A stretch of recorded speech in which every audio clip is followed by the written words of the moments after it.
What's up, fellas? Saturday, April 25th. Here at the House of Horsepower, Prince Brothers Racing. Well, I'm waiting on another set of connecting rods, hopefully to show up today. And we're going to do some bearing tech, some crankshaft tech, and we're going to get ready to start assembling the motor for the Dodge Funny car. In the meantime, it's a beautiful day out here. I got the vet over here at my house. Remember last week we swapped cars. We got the main car, the Avenger, over at my brother's, getting some of the last minute updates done on some fabrication and welding. Well, I'm going to work on the rear end on this. This got a 9-inch floater. I'm going to go through that. I'm going to do a little segment on that. So right now I'm just waiting on the UPS man. It's like slow boat from China stuff coming, but I swapped up at the last minute on the rod length on the Veney motor, and I'll go over that as soon as they show up today. And I got a couple other trinkets that have came in. I know I've been off it for about a week or so, just working in the shop, trying to catch up on everything there and keep the wheels of industry flowing in there so we can keep pushing on with our crazy ambition to go race with people with unlimited money. But such is life. But I'm going to find Anthony in a minute and his buddy. I'm going to pull this body off so we could get on there and be a little easier to work on it. So stay tuned. We're back at it. I'd like to make the Maryland race up at Budds Creek in May. So we got to get hustling. So we got to at least get one of these cars shook down and see what's going to happen before we throw ourselves in a national event. May go back to Lakeview tonight, the dirt track. I got 3 motors running out there this evening. My buddy Ryan Gilbert, my old partner in crime, that we used to race together, he may come out and we may ride down there and see what's going on, to check on Ed Mason and Cameron Norris and David Fisher. So we'll see how much I get done today, if we decide to ride down there tonight or not. We'll see. That'll depend on the UPS man, if he brings what we're waiting on. I'm going in right now to track it again. It said it's out for delivery for the last 3 days, but that doesn't seem to mean anything. So let's get cracking. Let's get this body off and start turning some wrenches. That friggin' body is heavy. Anthony and one of his buddies, well, his buddy Colby Cheese, the one I hired last week, started working here in the shop. He just came to collect his pay for the week, so I had them to come out here and help me get the body off the car.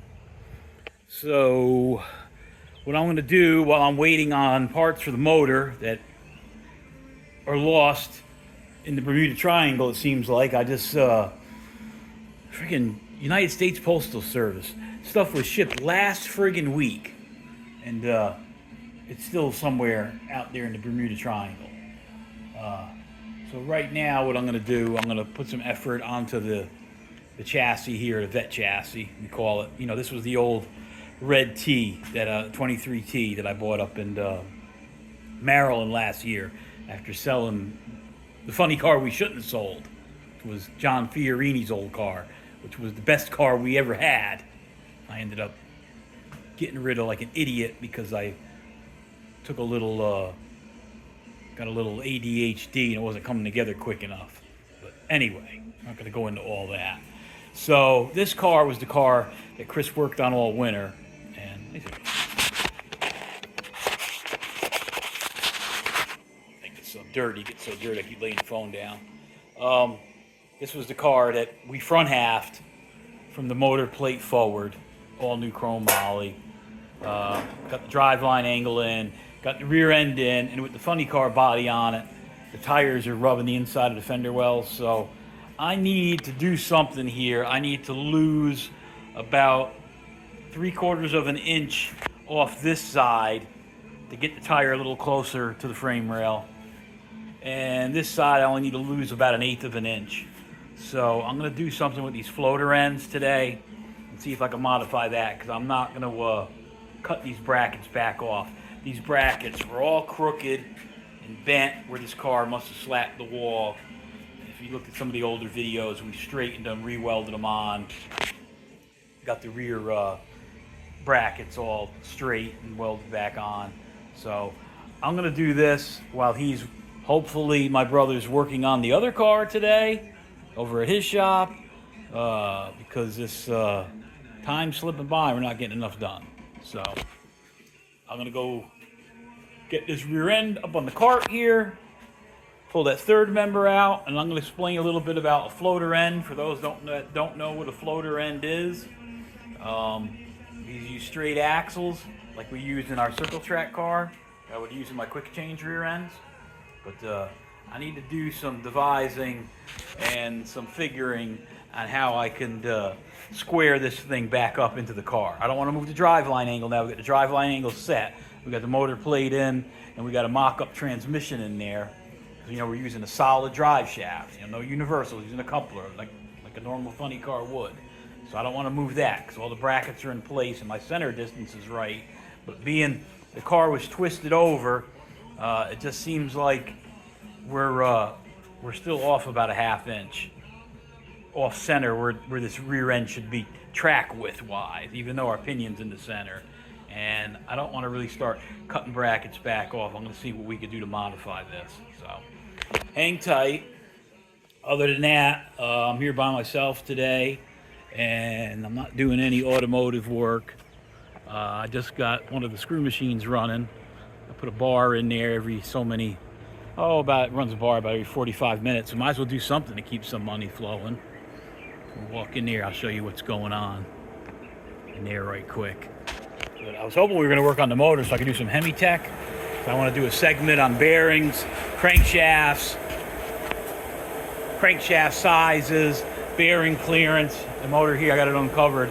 It's ready to start putting together. I just got to balance that crank up, and I don't want to balance the crank until I check the bob weight on those rods that are coming. So back here, I only got one running. I got one of the square bases running. One of my Brown and Sharps. And it's kicking out carburetor parts. And it does a pretty good job unmanned.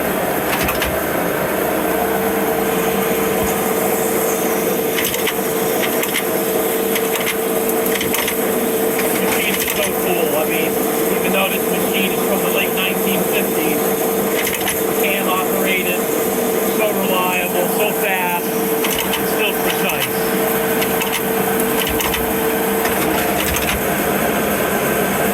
Kicking out these are little plugs that go in the body of a carburetor under the air bleed. I can't really zoom in. I probably just got oil on the camera.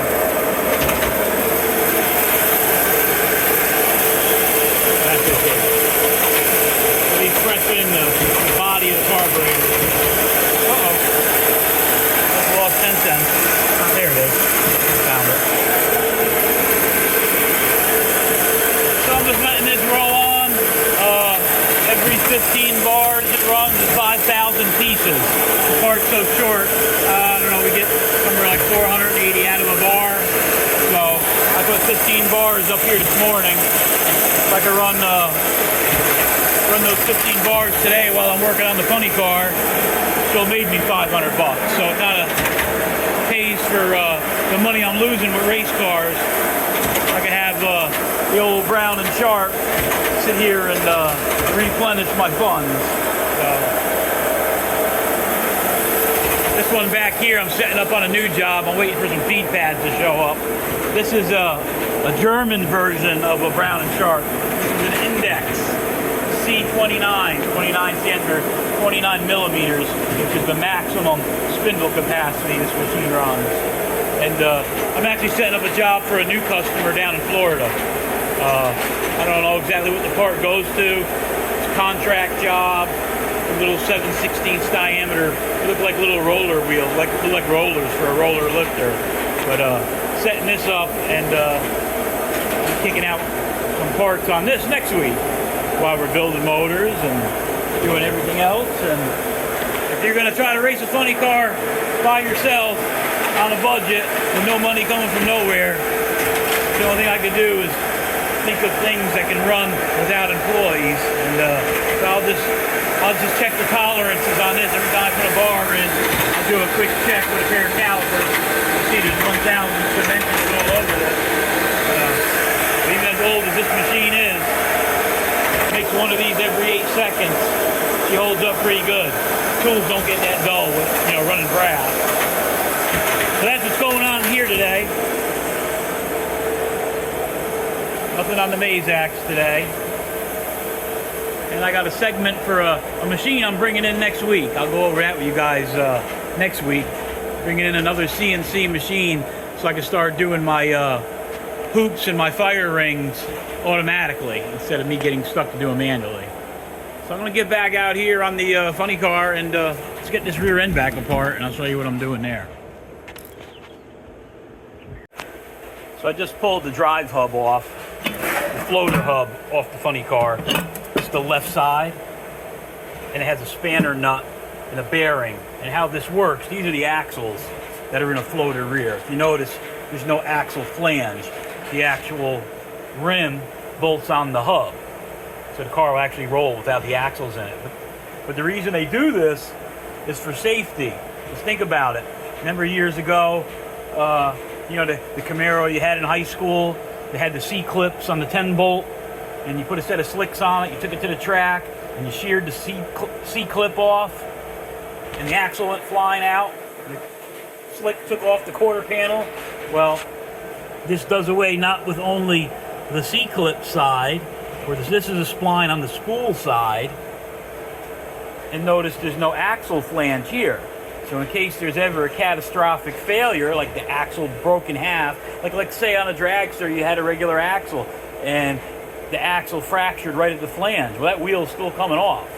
Well, with a floater axle, the wheel bolts to the hub, which has basically a spindle that's welded on the axle itself, on the Ford. This is a Ford 9-inch in this case, so it has a floater spindle, has an outside bearing and an inside bearing, like a wheel hub.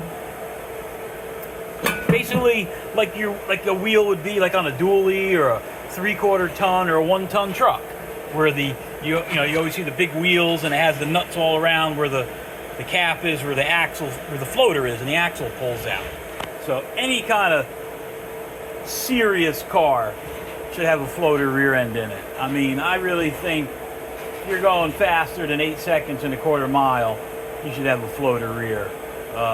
Because, if you're going faster than 8 seconds, you're making horsepower that can break an axle flange style rear. So, it's been around for a long time. I still see a lot of cars that don't have floater rears, especially a lot of these super comp dragsters that go 890, but they'll run 200 mile an hour. They're making enough steam to break an axle flange. So that's the whole idea of a floater axle. It's just basically just like the solid coupler drive shaft. It's an axle with a spline on each side, and these are 40 spline axles. And what I'm doing now, like I said, I got to come up with a little clearance. The slick on the race car is hitting the inside of the body. I don't want to trim much off the fiberglass. There's not much there as far as a wheel well lip. If I take too much off, it's going to get flimsy. So what I'm going to do is I'm going to just detach this rotor right now.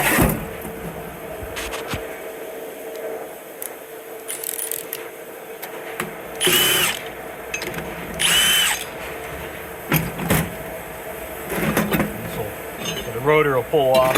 Now I can get to the actual floater hub. So I'm going to do something. I'm going to pull these studs out, and I'm going to trim off about 3/8 of an inch on the lathe right here, so I can set that back in to gain a little clearance. So I'm going to clean these hubs up in the parts washer right quick, and I'm going to check on another bar back there. I might have to feed that screw machine, number 8 back there, to keep it rolling, and so it could be paying for my playing today. So let me clean these up, and I'll show you how I'm going to modify these hubs. Zip these wheel studs off right quick.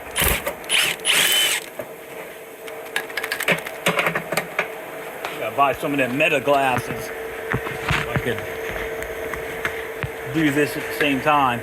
So I'm gonna rip these wheel studs off. You can see how robust the wheel studs are. These are big 5/8, these 5/8 nuts and big machined spacers to locate the wheel. And these are double threaded in. I'm going to rip these out right quick with the impact so I can get this chucked up on the lathe. I got my drive hub chucked up in the lathe, and I'm going to face off 250 thou. I'm going to take off about 50 thou at a time.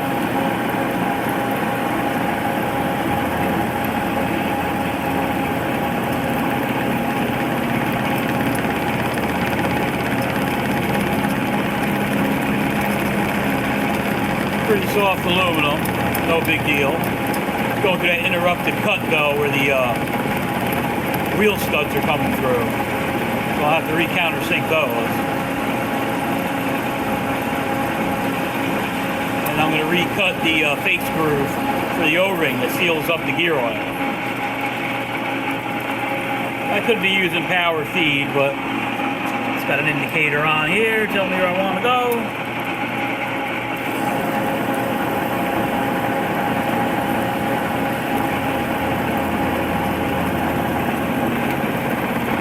Only running 230 RPMs, knocking her down. So I got her all faced off, but I lost the groove for the O-ring when I trimmed off all the material I needed. So I'm going to go ahead and put my little face grooving tool in there now, and I'm going to remachine that groove. This is the seal that seal it up when the drive flange bolts on so the gear oil doesn't leak. So I want to put that seal in there. Some drive flanges just don't even have seals. They just have silicone they put on the outside. But every time you loosen the tire, that drive seal gets loose. So if the silicone breaks loose, it's going to leak when you tighten it back up. So I want to put that groove back in. So I'm going to do that right now. All right, so there I got the groove cut. So my little O-ring snaps in there now to seal up.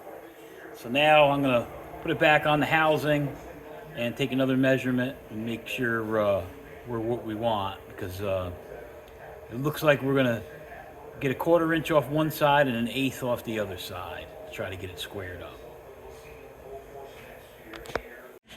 All right, so I'm going to fit this drive flange on, this drive hub on, and you see what I'm talking about here? These are the spindles for a floater rear.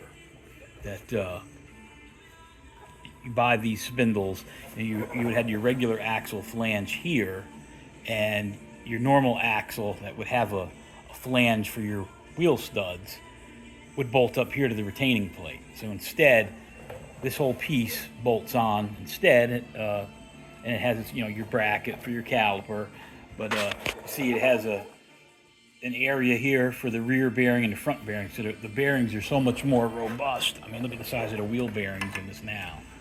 So this is the front bearing. The other one's in the hub there. And we'll slide it on. But what I'm trying to do is, like I said, the rear end is off in the car. I don't know if it was from when the car was hit and tweaked, and we had it on the frame jig and got it a lot closer than it was. But for one thing, the car wasn't built to have these big 1734.5 beadlocks on it. The car had 1633s on it, so by putting a little bigger, the funny car tires on it, gave us a little bit of a problem. And these brackets were all bent. We actually cut these off and moved them and welded them back on. So I'm going to pull the third member out here shortly.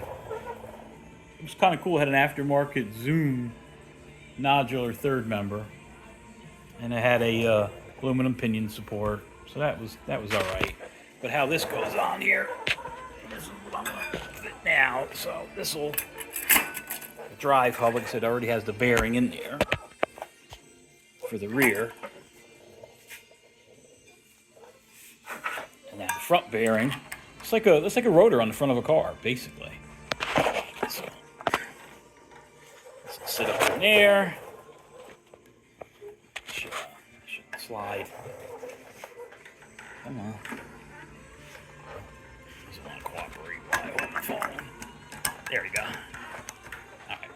See, that goes in there like that. And then it has a flange nut, which I got in the shop. So I'm going to trim a little off that.